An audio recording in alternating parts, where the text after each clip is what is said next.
Hey everyone, welcome to my channel. This is Sabrina. I'm going to show y'all how to do a DIY using a old wire spool. These are some of the items you're going to need. I'm going to list all of them in the description box down below. Now right here I'm using some dowels, and the dowels I'm actually trying to make the base that the wire spool will be on to hold it up. Okay, so this piece right here, I'm just going to trim off the end of it to where I can give it a nice clean edge to work with. And this is actually from one of my vinyl rolls. I just kept the roll so that I could use it for another project. And I actually ended up messing up. I edited that out so you wouldn't have to watch that process, but I ended up messing it up and trying to do 2 holes on each side. In reality, I really just needed 2 holes off of both edges, and I'll show you kind of what I'm going to do. It's going to be in sort of like a triangle shape on both sides to make it the legs for the Ferris wheel. And earlier when you saw me with the ruler and I was measuring them out, you do not have to measure them. You can literally just buy the dowels and use them as is. I ended up making that mistake as well, and I went back to edit it so that y'all wouldn't have to watch that process either. Of course, this is a DIY. Of course, there's going to be some minor issues or whatever, but I don't want y'all to have to worry about that, so I just edit that out so that y'all don't have to watch that whole process. So now you're going to watch me put the dowels into the paper towel roller to make the legs. The reason why I say that you don't have to cut the dowels is because my spool actually ended up being just a little under 12 inches. And when I cut the spools, it made it where my bucket seats for my Ferris wheel, it ended up hitting the bottom of my table when I stood it up. And so I wasn't able to turn the Ferris wheel correctly to where it would actually be a Ferris wheel. So that's the reason I say just leave the dowels as is.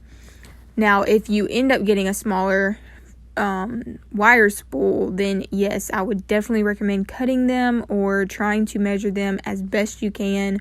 But you can also always just trim off the little bit later after you've already made your Ferris wheel, and then just add the bottom piece to it later to where you know for a fact that it's going to be the correct size. Okay, so right here I'm actually making my second holes so that I know that they're already measured and I don't have to worry about it. But the other side is almost done. It just needs to be glued. And then those bottom dowels, those are actually from the Crafter Square at Dollar Tree. And I end up using the entire pack of the Crafter Square dowels at Dollar Tree when doing this project. But you don't have to use the entire pack. It's just when I did my extra legs at the end, because it was so much shorter and I ended up having to do them twice, I ended up using more dowels in that part than any other part.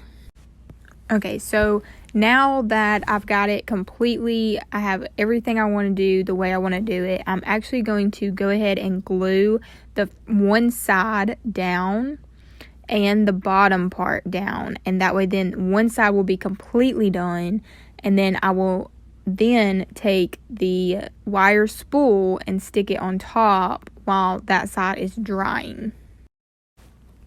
Okay, so now that the spool is on it, the reason why I did not glue the other side was because we had to put the spool on it.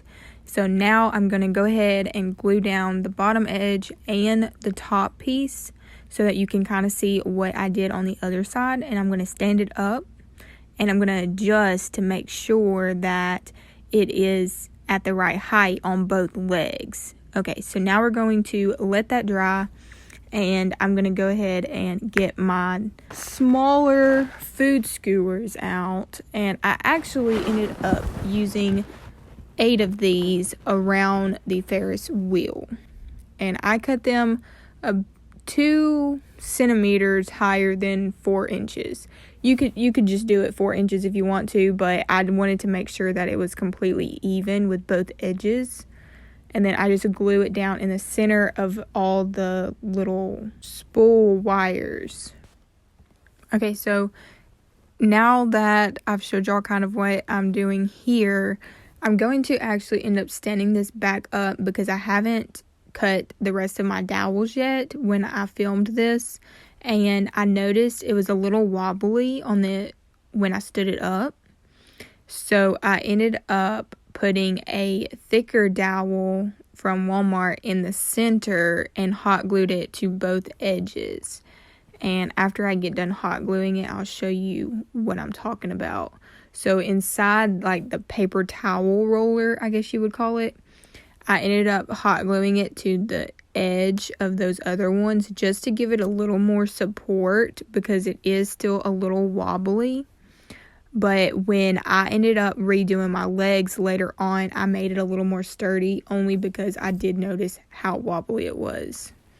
So now I'm going back down to the food skewers to where I can cut them down and put them in between each wire section of the wire spool. And I'm actually not even going to bore y'all with this. I'm just going to go ahead and skip to after I've already cut these and glued them down. And I'm showing y'all where I have already done it. Okay, now that they're all glued down, and as you can see, they're in between each wire on the actual spool in the center. And so we can now set this to the side and work on our bucket seats. And these are the baking pans that you can get in the Dollar Tree section. They're very easy to cut through, but we're actually going to be using these to make our buckets for the seats. And right here you can see that I am actually trimming off all of the edges of these, and then I'm cutting them straight down the middle, and each half of the pan will be used as one seat. Now, when you are cutting these, please be very careful. The edges are very, very sharp. Like right here, so I'm rolling them because our seats will actually be rounded at the bottom to make the seat. This is the part where I actually end up taking the ruler and bending the edges of every square that we make.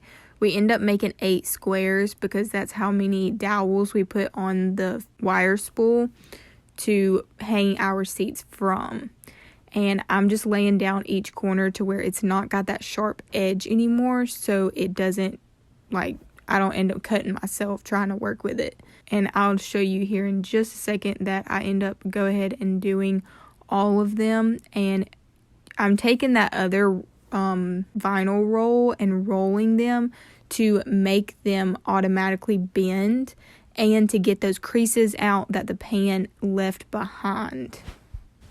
Alright, so now that I've showed y'all how I do the squares, I'm going to skip to where I have my halves and how I make the squares. So as I was saying earlier, I cut them straight down the center, and then I cut my squares. I can't remember the measurements. I'll definitely put it in the description box down below if you want to check it out.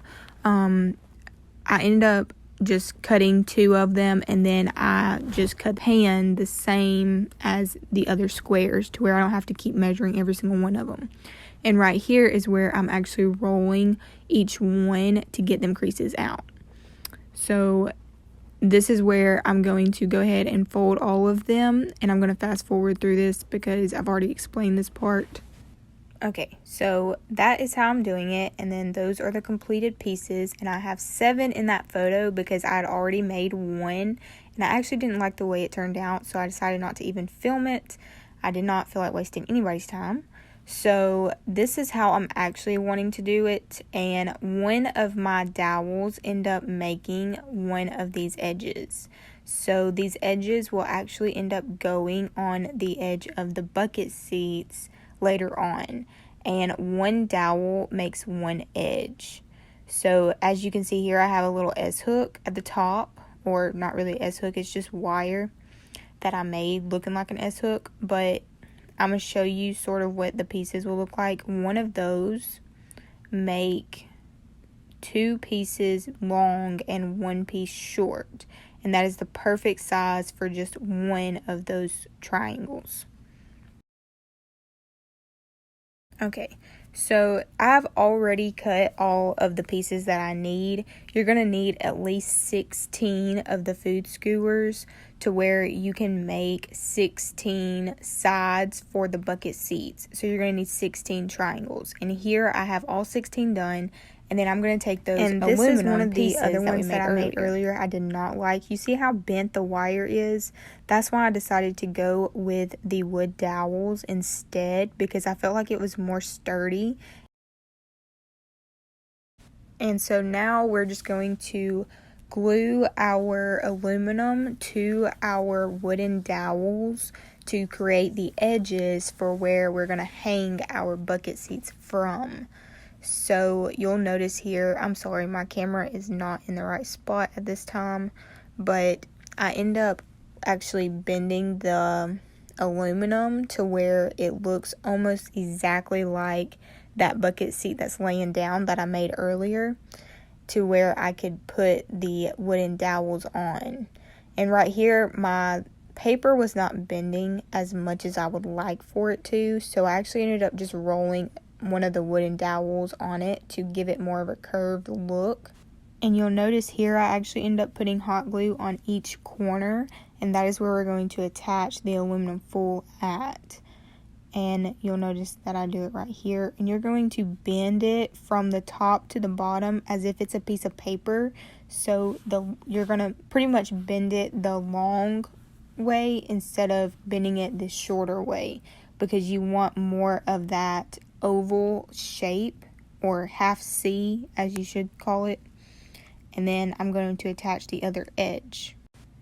And I'm actually not even going to make y'all watch me make all of these. I'm going to fast forward through this because all I'm really doing is gluing each triangle to both sides of the aluminum foil to make the bucket seats. That's literally it. Alright, so that is one completely done. And this is how I make my S-hooks. I bend one side sideways and then one side going forward to where I can loop one onto the dowel and one onto the triangle to make the hooks to where it's going to attach to the wire spool. Okay, so now I'm just going to fast forward where I've already made a few of them, and I'm going to show y'all all of them laying down before I attach all of them. And I actually end up taking that other one that I used earlier and removing the wire off of it because the dowels were so much better, and I did not want to have to remake the bucket seat, so I removed the wire and add the dowels. Okay, so now that all of our bucket seats are done, we're going to push these over to the side real quick and bring our Ferris wheel over and apply all of our bucket seats to the Ferris wheel. Okay, so if you're still with me and you're still following along, thank you so much for tuning in. If you'll just do me a favor and hit that like button, subscribe, and hit that bell for every video that I upload. Okay, so now that we are done adding our bucket seats, we are going to actually add those mason jar lids to each corner. I accidentally clipped that part out, but we're going to spray paint our Ferris wheel, and as the spray paint is drying, I'm going to actually be decorating it with a few of these flowers I got from Dollar Tree, and I'm going to add a little bit of these pearl beads to the middle of the flowers. Alright, and now that it's completely painted, this is what it looks like, and I'm actually going to show y'all that I add these pink roses to the center just for a little extra decoration. I actually end up adding a pearl to the center of that one as well, and then those are the little white ones we added, and those beads that we have around the little edges right there. You remember how I had to add legs to it to make it where it would actually not hit the table? That's where I ended up putting the flowers to where you couldn't tell that I even added it. Oh, right here, I'm actually telling y'all that I cannot spin mine because of the metal wire right there that's hitting. It actually hits the bucket seats and make them turn over, but I'm okay with that. I'm just using mine for decor. So if you're using yours to actually turn, I would definitely suggest making your bucket seats much smaller. I did not want to do that. I just wanted mine for decoration. I really hope you all enjoyed my Ferris wheel out of a spool, and I hope you tune in for the next video.